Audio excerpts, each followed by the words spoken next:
Buenos días, soy Maritza Aranguren, coordinadora de eventos internacionales del Campus Universitario Uniacademia en Colombia.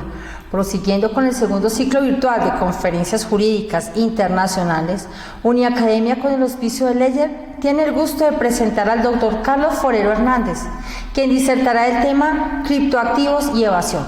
El doctor Carlos Forero Hernández es abogado y contador público, especialista en Derecho Administrativo, magíster en Derecho Administrativo, diplomado en Derecho Penal Económico, aspirante a doctor en Derecho Público, autor del libro Estudios de Derecho Penal Tributario 2021, docente de la Universidad de Ibagué.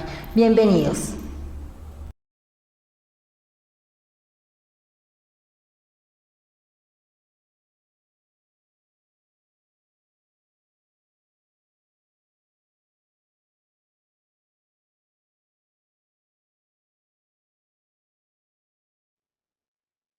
En esta nueva oportunidad se me ha confiado un tema de singular importancia del derecho penal económico, que es lo relacionado con los criptoactivos y su factible utilización para lavado de activos. Me presento. Mi nombre es Carlos Fernández Forero Hernández, soy contador y abogado, especialista en Derecho Administrativo, magíster en Derecho Administrativo, y actualmente estoy cursando el segundo año del doctorado en Derecho Público. Bien, como ya lo mencioné, que vamos a hablar sobre los criptoactivos y su factible utilización para lavado de activos. Resulta indispensable y necesario conocer primero la noción de lavado de activos. ¿Qué entendemos por lavado de activos? Si uno revisa la literatura jurídica encontramos muchas nociones, pero yo me apoyo de las nociones explicadas por el maestro Hernando Hernández Quintero, el libro de lavado de activos publicado por la editorial Ibáñez, que nos enseña dos nociones. Noción en sentido amplio y noción en sentido restringido. En sentido amplio es que el lavado de activos es un conjunto de operaciones. Y en sentido restringido es un lavado de activos, es un proceso. Ahora, en esta pequeña charla, nos afiliamos a la segunda noción, es decir, sentido restringido. Que el lavado de activos es un proceso. ¿Por qué? Porque el lavado de activos posee unas fases, unas etapas. Y ahí viene lo que se escucha el trinomio y el cuatrinomio de las fases de lavado de activos. En este punto no hay uniformidad en la doctrina. Muchos dicen que son tres fases o etapas. Primero, la colocación del dinero sucio. Luego, la estratificación, o si se quiere, mezcla. Que ahí encontramos las distintas operaciones que puede realizar el lavador de activos. Y finalmente, reintegrar en la economía. Yo personalmente no comparto por quienes dicen que son tres fases o etapas, sino cuatro. ¿Por qué? Antes de llegar a la colocación, pues primero hay que realizar el punible, que es lo que se conoce los delitos previos o subyacentes. Me explico. La primera etapa debe ser la obtención de recursos. ¿Cuáles recursos? Los recursos provenientes de actividades ilícitas. Por ejemplo, el delito de contrabando. Una vez obtenidos estos recursos, pues el paso siguiente es la colocación. Y el paso siguiente es la estratificación o mezcla. Y finalmente, la reintegración o integración en la economía. Yo personalmente comparto que son cuatro etapas. Porque primero, para colocar el dinero en la economía, como es apenas obvio, lo primero que todo es obtener los recursos de unas actividades ilícitas. Bien, quiero abordar tres paradigmas. Desde luego no son las únicas, son muchas, pero son las que ha permitido la doctrina hablar con frecuencia de esos paradigmas. El primero es lo que tiene que ver con la carga dinámica de la prueba en el delito de lavado de activos. ¿Será que es conveniente aplicar la carga dinámica de la prueba frente al delito de lavado de activos? Segundo, en lo que tiene que ver con los programas de cumplimiento, de compliance, pero esto es como un fundamento para poderse hablar de una responsabilidad penal de la persona jurídica. Desde luego en Colombia no se admite hablar de la responsabilidad penal de la persona jurídica. Bueno, aunque otros dicen que sí, y de manera tímida. Y finalmente, que es el tercer paradigma que quiero mostrar a ustedes, es la mala técnica legislativa en el delito de lavativos, específicamente los delitos subyacentes. Bien, abordado lo que se entiende por lavado de activos en sentido amplio, sentido restringido y lo que tiene que ver con los paradigmas. El primer paradigma, si a nosotros nos enseña el Código Procedimiento Penal en su artículo 7º que toda persona se presume inocente hasta que la Administración de Justicia declare lo contrario, cuya carga probatoria recae el Estado a través de la Fiscalía General de la Nación. Pero ahí trae una regla importantísima. Dice así, en ningún caso podrá invertirse esa carga probatoria. Punto. No dice salvo, a excepción, a menos. No, dice punto. Eso es importantísimo. En esto hay que decirlo. Porque si se prohíbe invertir la carga de la prueba, eso implica una dificultad, o si se quiere, imposibilidad de aplicar la famosa carga dinámica de la prueba en contra del procesal. Pero lastimosamente, desde el año 2008, la Corte Suprema de Justicia, Sala Penal, de manera tibia y de manera reiterada, ha venido aplicando la carga dinámica de la prueba en materia penal. Claro, tras de esa aplicación se han generado fuertes debates doctrinarios. Unos dicen que es atentatorio a los postulados de un Estado social de derecho. Otros consideran que se justifica aplicar la figura carga dinámica de la prueba en aras de evitar la impunidad. No podemos permitir en un Estado social de derecho con impunidad.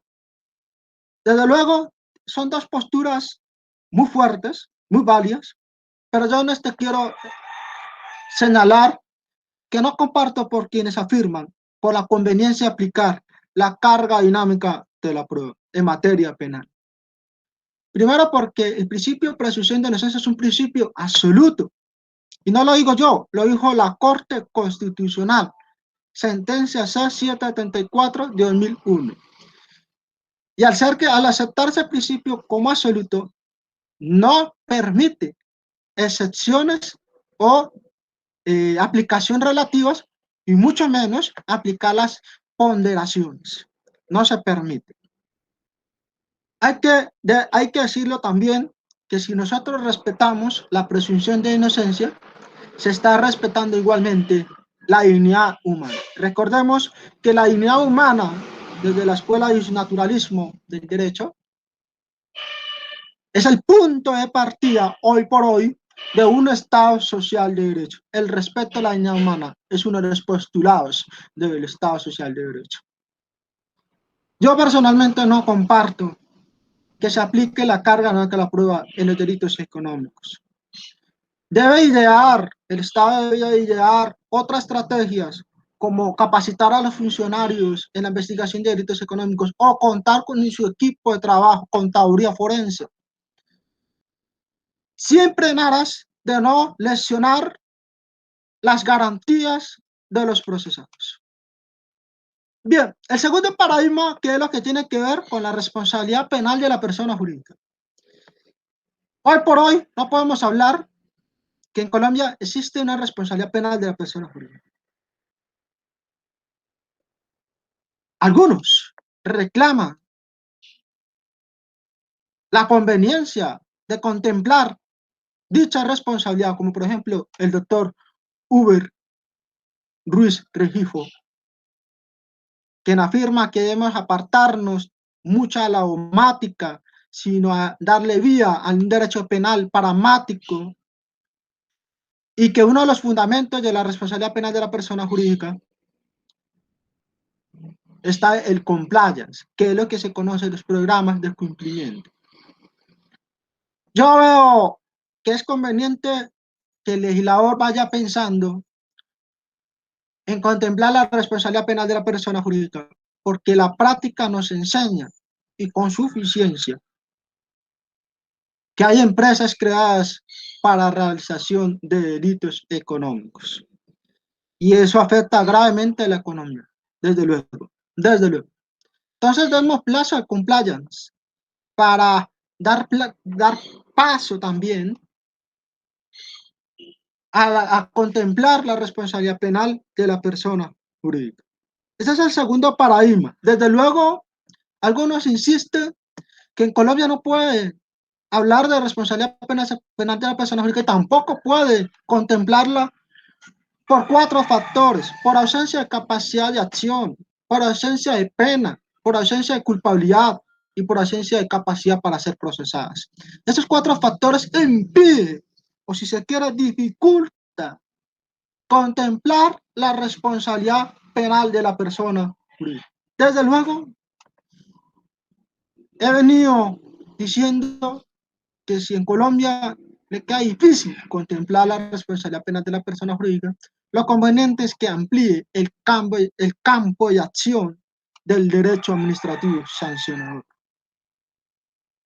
Por ejemplo, el derecho administrativo sancionador tributario, que es lo que yo manejo, ha funcionado muy bien para sancionar a las personas jurídicas, a sociedades comerciales que evaden impuestos. Bien, el tercer paradigma es lo que tiene que ver una evidente mala técnica legislativa por parte del Congreso de la República, vale la redundancia, en relación con el delito de lavado de activos. Específicamente, en consagrar los delitos previos o subyacentes del lavado de activos.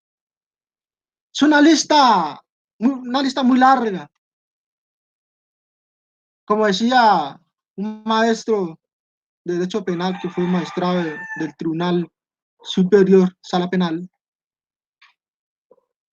una lista de mercado se convirtió al consagrar delitos subyacentes o previos de lavado de activos.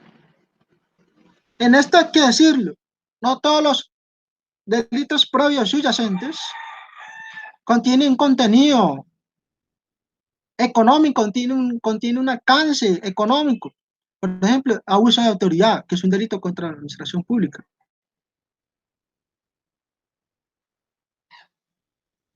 ¿Tiene relación para lavar activos? Interesante el tema. Viene en lo que tiene que ver la mala técnica legislativa, es que da lugar a que nos permite concluir que la política criminal en Colombia es ineficiente. Y hay que trabajar más por la política criminal, una política criminal eficiente y eficaz, desde luego. Es un tema que merece ser abordado en distintos foros. Ahora sí, abordado lo que tiene que ver con la noción de lavado de activos, sentido restringido, amplio, y los paradigmas que merecen ser abordados en distintos foros. Ahora sí vamos a hablar sobre la economía digitalizada. Se dice que los procesos de internacionalización, globalización y de las nuevas formas de marketing o de mercadotecnia son claros ejemplos o desarrollos de una economía digitalizada. Y es por ello que mediante la digitalización ha introducido cambios en la economía. De ahí la denominación economía digitalizada. Ahora, coloquemos un ejemplo que es lo que estamos viviendo y podemos decir que es un paradigma evidente y creciente. El ejemplo clásico de economía digitalizada, los criptoactivos, o si quieren, criptomonedas, que más adelante explicaré cuál es la denominación adecuada. Ya su aplicación, como lo dije, es evidente y creciente, los criptomonedas o criptoactivos. Ahora, ¿qué es o qué son las criptomonedas? Dame Rodríguez dice que son activos transferibles que mediante procesos criptográficos pueden circular en la red, de la misma forma que el dinero en efectivo lo haría. Ahora, yo personalmente estoy muy de acuerdo que estas criptomonedas estén reguladas.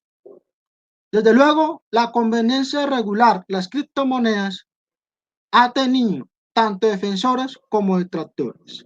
Es decir, no es un tema pacífico. Y no solamente entre abogados, sino también entre economistas. Los que dicen, los que defienden que las criptomonedas sigan circulando sin necesidad de regulación. Ellos dicen que no resulta conveniente ser regulados por el Estado por cuanto no es necesario y porque estos, es decir, los criptoactivos por sí mismos funcionan con la oferta y la demanda. Es decir, por sí mismas se trabaja por la oferta y la demanda sin necesidad de que el Estado intervenga a regularlos. Pero otros dicen que resulta conveniente regularlos. ¿Por qué? Puede suceder y sucede, ni más faltaba, y está sucediendo, en esto hay que decirlo, que los criptoactivos sean utilizados para realizar varios fraudes, entre otros, lavado de activos y evasión tributaria. Lavado de activos y evasión tributaria. Ya hay voces hablando también de estafas a través de criptoactivos. Bien, ahí viene lo que tiene que ver con la denominación, criptomonedas o criptoactivos.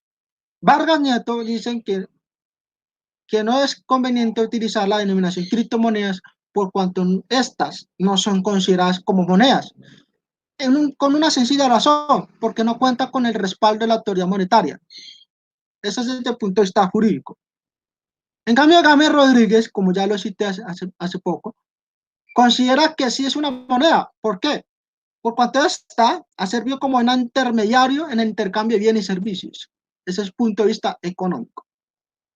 Si lograr identificar una denominación adecuada tampoco es sencillo. No es tarea fácil, por así decirlo. De todas formas, en esto hay que decirlo, sea o no una moneda, lo indudable es que tiene una estimación económica, financiera. Pero desde luego quiero resaltar en esta ponencia que yo voy por quienes afirman que estas criptoactivos o monedas deben ser regulados por el Estado. Bien, la necesidad de regular los criptoactivos. No me canso de repetir, pero es una necesidad. Porque en aras de construir la seguridad o certeza jurídica, desde luego que es uno de los pilares de un Estado social de derecho, resulta indispensable que los criptoactivos sean regulados. Porque de no regularlos, es factible que el mercado terminaría monopolizado por estas criptomonedas. Y con la posibilidad, desde luego, de evadir impuestos, generando con ellos graves perjuicios a la economía, así como ser empleados para lavado de activos, que también genera distorsiones al orden económico social. El bien jurídico de lavado de activos es el orden económico social. Bien, ahora, como no hay regulación sobre los criptoactivos y mucho menos que la prohíba, es factible ser utilizado para lavado de activos. ¿Por qué? Porque con estos activos digitales sirven como vehículo para lavar activos. Pues independientemente del valor de los bitcoins, por ejemplo, una persona puede dar bienes ilícitos y recibir el pago de bitcoins y después convertirlos en moneda sin ninguna dificultad. Sin ninguna dificultad. Me explico. Independientemente del valor de los bitcoins, por ejemplo, una persona puede dar bienes ilícitos, ¿sí? Y recibir el pago en bitcoins y después convertirlos en moneda sin ninguna dificultad. Los criptoactivos se presta para eso. Se presta para eso, para lavado de activos. Bien, ahora, ahí viene podemos decir que un cuarto paradigma. Si a nosotros nos enseña, la doctrina nos enseña, que el delito de lavado de activos es un delito de difícil prueba, y la experiencia nos muestra que ello es así, será más difícil su prueba si el lavado se realiza con los criptoactivos. Como es difícil ahora, puede generar impunidad, que eso, en eso hay que advertirlo, y en eso hay que evitarlo también. Y ahí es por eso que surge la necesidad y conveniencia de que el Estado se preocupe por regular y controlar los criptoactivos. Claro está que no es un desafío fácil, es un desafío que no es nada fácil, desde luego no imposible.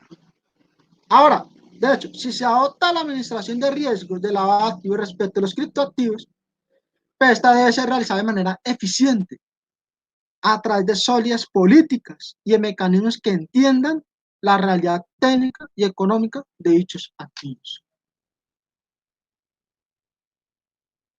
Los mecanismos de prevención de riesgos deben ser muy rigurosos cuando se trata de criptoactivos o criptomonedas, si se quiere. La norma internacional de información financiera va a tener mucho que hablar con el manejo de los criptoactivos si se llegara a regularlos. Bien, lo que hemos abordado es el delito de lavado de activos y la economía digital a través de los criptoactivos. Hemos concluido que los criptoactivos podrían ser un vehículo para lavado de activos. Ya las noticias nos muestran que sí se está evidenciando que los criptoactivos se han convertido como los vehículos para lavar activos y por ello se está afectando de manera grave a la economía de un país. Por ello es conveniente que regulen sobre esos criptoactivos. Bien, quiero abordar un tema, a pesar que no hace parte de la tema central, pero sí ilustrar un tema que me parece interesante para culminar, que los criptoactivos también se presta para la evasión tributaria. ¿Cómo? Pues la actividad de minar criptoactivos, minar significa emitir más, poder reportar ganancias como otra fuente de ingresos. ¿Qué significa eso? Genera más activos, genera activos. Y menos mal que la DIAN, Dirección de Impuestos y Aduanas Nacionales, ha reconocido la criptomoneda como condición de activo para efectos tributarios, que es el concepto número 20436 del año 2017.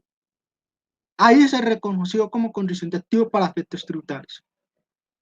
Ahora, si esos criptoactivos son conocidos como condiciones de activos para efectos tributarios, significa entonces que surge el deber de tributar para el financiamiento del gasto público.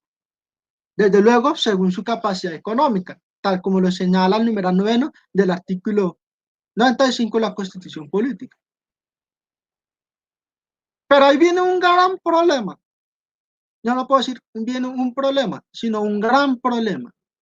Es que en Colombia existe una manifiesta cultura de evasión tributaria.